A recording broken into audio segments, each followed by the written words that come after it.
विश्व भरने के नेत्रों को चुराने वाले कौशलाधीश राजकुमार उस राजसभा में इस प्रकार सुशोभित हो रहे हैं। राजतराज समाज महु कौशल राज किशोर, सुंदर श्यामर गौरतन विश्व बिलोचन चोर। संसार की सभी आंखों को चुरा लेने वाले दोनों भाई गौर और श्यामल, लक्ष्मण और राम उस राज समाज में विद्यमान है। यहाँ से बंधु आगे कह रहे, सहज मनोहर मूर्ति दो, कोटि काम उपमा लघु सो। दोनों मूर्तियां राम और लक्ष्मण स्वाभाविक ही इतने सुंदर हैं कि इतने सुंदर हैं। सहज मनोहर मूर्ति दो, सहज मनोहर मूर्ति दो, दोनों मूर्ति स्वाभाविक ही इतनी मनोहर हैं कि कोटि काम उपमा लघु सो। करोड़ कामदेवों की भी अगर उपमा उनके लिए दी जाए तो भी वह कम है। इतने सुंदर दोनों राजकुमार वहां पर हैं। शरद चंद निंदक मुखनी के, नीरज नयन भाव तेजी के। उनके मुख जो हैं सुंदर, शरद की पूर्णिमा के चंद्रमा की भी निंदा करने वाले हैं, उसे नीचा दिखाने वाले हैं। और कमल के समान नेत्र मन को बहुत ही लुभाने वाले हैं। शरद चंद निंदक मुखनी के, नीरज नयन भाव तेजी के। कमल जैसे नेत्र सभी के मन को भाने वाले हैं। चितवन चारो मारो मनोहरनी, भावत हृदय जाति नहीं बरनी। उनकी सुंदर चितवन सारे संसार के मन को हरने वाली, कामदेव के भी मन को हरने वाली। मार मनोहरनी, मार कहते हैं कामदेव को, उनके भी मन को हरने वाली। कोट काम भावत हृदय जात नहीं बरनी। वो हृदय में तो बहुत सुंदर, हृदय को बहुत प्यारी लगती है, लेकिन उसका वर्णन नहीं किया जा सकता। इतनी उनकी नजर चितवन जो है सुंदर है। कल कपोल सुच कुंडल लोला, चुमुक अधर सुंदर मृद बोला। कल कपोल सुच कुंडल लोला, उनके गालों पर कपोल, कानों में चंद कुंडल है। सुच कुंडल लोला, कानों में चंचल झूमते हुए कुंडल हैं। ठोड़ी और अधर होठ बड़े सुंदर हैं। और कोमल बाणी, सुंदर गाल। कल कपोल श्रुति कुंडल लोला, चुबुक अधर सुंदर मृद बोला। चुबुक यानी ठोड़ी, अधर यानी होठ, सुंदर मीठे मीठे बोल। कानों में बड़े अच्छे कुंडल टकरे, कपोल बड़े सुंदर हैं। कुमुद बंधु कर निंदक हासा, भ्रकुटी विकट मनोहर नासा। हंसी चंद्रमा की किरणों का तिरस्कार करने वाली है। भौहें टेढ़ी और नासिका मनोहर है। भौहें टेढ़ी है, नाक बड़ी सुंदर है। ऊंचे चौड़े ललाट पर तिलक झलक रहे हैं। बड़ा ऊंचा चौड़ा मस्तक, उस पर तिलक लगे हुए हैं।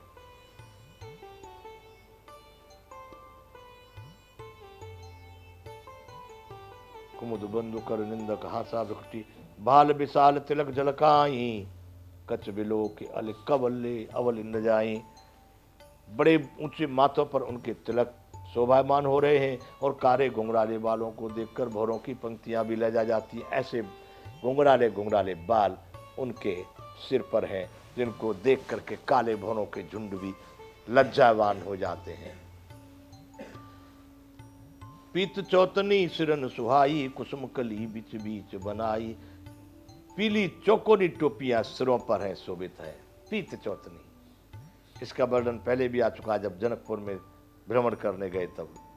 रुचिर चौतनी सुबग सिर, मेचक कुंचित केस। नखसिक सुंदर बंधु दो, शोभा सकल सुदेश। वैसा यहाँ पर पीत चौकनी सिर सुहाई, कुसुम कली बीच बीच बनाई। बीच बीच में उन चौकोर फूलों की टोपियों के बीच बीच में फूलों की कलियां लगी हुई है। रेखे रुचिर कंबु कल ग्रीवा, जंत्रुभन सुषमा की सीवा। और जो मानो उनके गले में मनोहर 3 रेखाएं गले में पड़ती है। सुंदर गला है, दूर से देखने में आ रहा है, जो मानो तीनों लोगों की सुंदरता की सीमा हो, वो 3 रेखाएं गले में उनके हैं।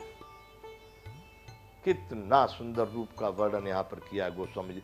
मैं नहीं पहुंच पाता हूँ बंधु, मेरी अकल वहां तक काम नहीं करेगी। मेरी बुद्धि क्योंकि सो जाने सपने हुजे देखा, वही जान सकता है जिसने सपने में भी देखा हो। मेरा तो इससे आगे पीछे मस्तिष्क चला जाता, उस बात पर शरीर सही नहीं ठहरता है। 243वां दुआ बंधु यहाँ आ गया। कुंजर मन कंठा कलित उड़न तुलसी का माल, बसव कंद के हरठवन बल निधि बाहु विशाल। बंधु यहाँ पर मैं एक बात आपको बताऊं कि गोस्वामी जी ने लिखे ग्रंथ या वाल्मीकि जी ने लिखे या व्यास जी ने लिखे या अन्य किसी ने लिखे, कोई ग्रंथ लिखे, साहित्य लिखे, वेद लिखे, पुराण लिखे, जो भी लिखे, मैं इनमें से किसी को प्रमाणित नहीं कर सकता। एक तो यो भी नहीं कर सकता क्योंकि मैं क्या इनसे बड़ा विद्वान हूं जो मैं इनको सर्टिफाइड करूंगा भाई ये बहुत अच्छे हैं।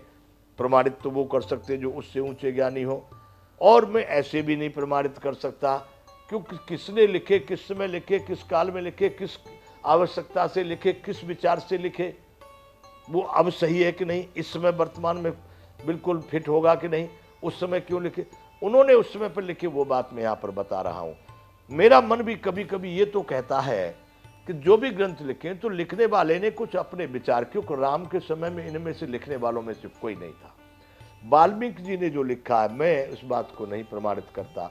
वाल्मीकि जी में और इस गोस्वामी की राम कथा में बहुत बहुत अंतर है, कहीं कहीं प्रसंगों में पूरा पूरा अंतर है, वहाँ कुछ और है और यहाँ कुछ और है। इसलिए कभी कोई ये बात आ जाए भाई बाबा जी आप तो राम कथा किए, मैं राम कथा अपने आनंद के लिए मुझे ठीक लग रहा है कहने में और समझने का मैं प्रयास कर रहा हूँ, मैं इसलिए कथा कर रहा हूँ, न तो व्यापार के लिए ना ही बुद्धिमान बनने के लिए। कुछ लोगों ने ऐसा कहा कि आप राम कथा जो बोलते तो हम भी सुन सके, 10-20 ऐसे लोग हैं कि जिन्होंने ऐसा कहा था, इसलिए मैं इसको यहाँ पर, मेरा कुछ घर का लगता नहीं है, लड़के जो कर रहे हैं वो कर रहे हैं, परंतु मैं इन बातों में कभी कभी इस बातों को सोचता हूँ तो ऐसा नहीं कि कोई मेरी बात को कल यूँ कहे कि तुमने राम कथा क्यों की भाई, क्या ये बातें सब सही है, क्या ये ऐसा ही नक्शा था, क्या राम जी का यही स्वरूप था, क्या राम जी का यही बातें थी।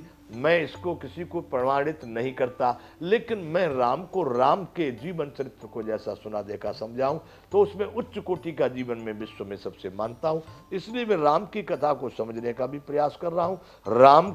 राम अगर मान लिया तो भाई आप मानो तो भगवान है, न मानो तो पत्थर, वही बात है। बगैर पत्थर के भी लोगों ने भगवान को पाया है और पत्थर में पूजने के बाद में भी नहीं पा सके हैं। इसलिए मैं इन किसी भी बातों को 100% अपनी ओर से प्रमाणित नहीं करता। मैं पढ़ रहा हूँ, देख रहा हूँ, कभी कभी मेरे मन में आता है कि गोस्वामी जी ने भी अपनी बुद्धि से, अपने विचार से जो कुछ लिखा है उनके समय का कुछ बातें लिख दी होंगी, ऐसा भी मुझे कभी कभी प्रतीत होता है। बंधुओं यहाँ लिख रहे कुंजर मन कंटा कलित उड़न तुलसी का माल, वृषभ कंद के हर ठबन बल निधि बाहु विशाल। हृदयों पर गज मुक्ताओं के सुंदर कंठे और तुलसी की मालाएं सुशोभित हैं, उनके कंधे बैलों के कंधे की तरह से ऊंचे तथा हृष्टपुष्ट हैं, एड़ खड़े होने की शान सिंह की सी है और भुजाएं विशाल एवं बल के भंडार हैं।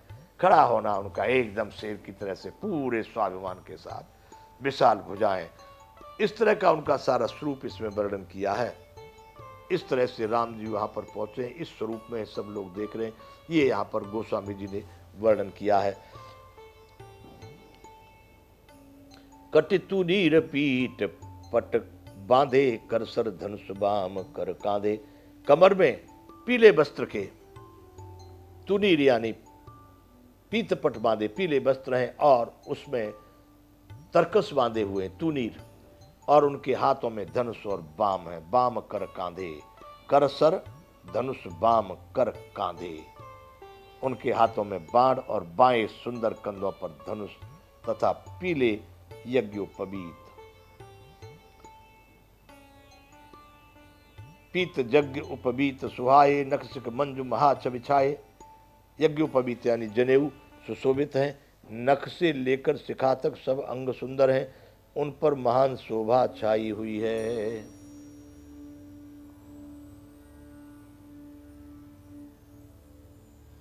ये जो यहां राम जी के इसमें वर्णन है, ऐसा वर्णन महाभारत या भागवत या उसमें कृष्ण जी के जीवन काल में कुछ भिन्नता मिलती है। ये वेशभूषा में, उपदान प्रदानों में, आभूषणों में। चलो यहाँ की बात है। यहाँ पर पीत यज्ञ उपवीत सुहाए, नक्सिक मंजुत महाच्छव छाए। यज्ञोपवीत सुशोभित हैं, नक्शे सिख तक शिखा तक सब अंग सुंदर हैं, उन पर महान शोभा छाई हुई है। एकदम